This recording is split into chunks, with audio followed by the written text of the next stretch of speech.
We welcome everybody to Victorian Square. This is a special day for us.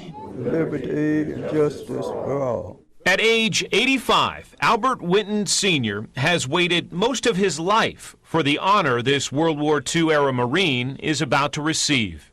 You talk about patience, Mr. Winton, to have waited this long to get what you have long deserved. I guess I couldn't have been more than 23 or 4. Oh, I just had to join the military, and it had to be the Marines.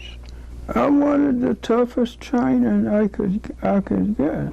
But the segregation a young Albert Winton faced growing up in the 1920s and 30s around Knoxville. You drink over here, and whites drink over here. You can't use this restroom. Those same racial divisions dogged him during his service in the Marine Corps. When we was in service, there was no black officers, period. Winton joined the all-black unit known as the Montford Point Marines, named after their training ground in North Carolina. In 1942, President Franklin D. Roosevelt opened the Marine Corps to blacks, and Winton recalls his welcome by white officers when he arrived for training on day one. First thing we heard was, "All right, let's get out of here. Hit the ground, hit the deck," you know.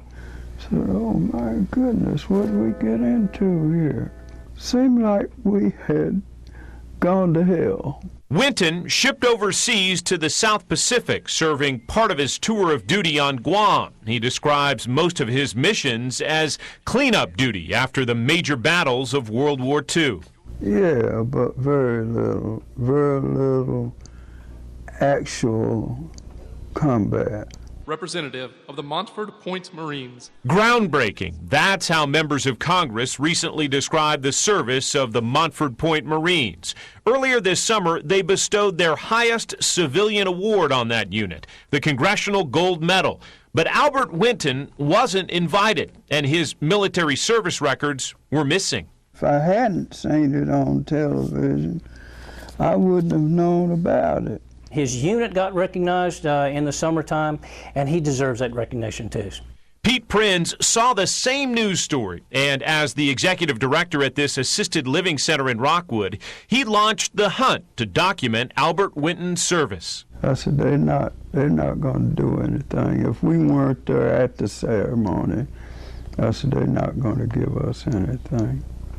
He said, we'll see. So it took about 2 months for the Senator's office to finally recognize through the Marine Records Division. Then came the FedEx package laying out in detail the military history of this Montford Point Marine. And I tell you what, to see the man's face, he just lit up, and it was just like everything came home. It's like something out of a dream, really, to finally get something that we should have had a long time ago. Because we all owe you such a debt of gratitude. In honor of your love, service, and dedication to your country. Thank you. A man who was once refused service while in uniform can now savor this symbol of his country's thanks more than 60 years after he earned it.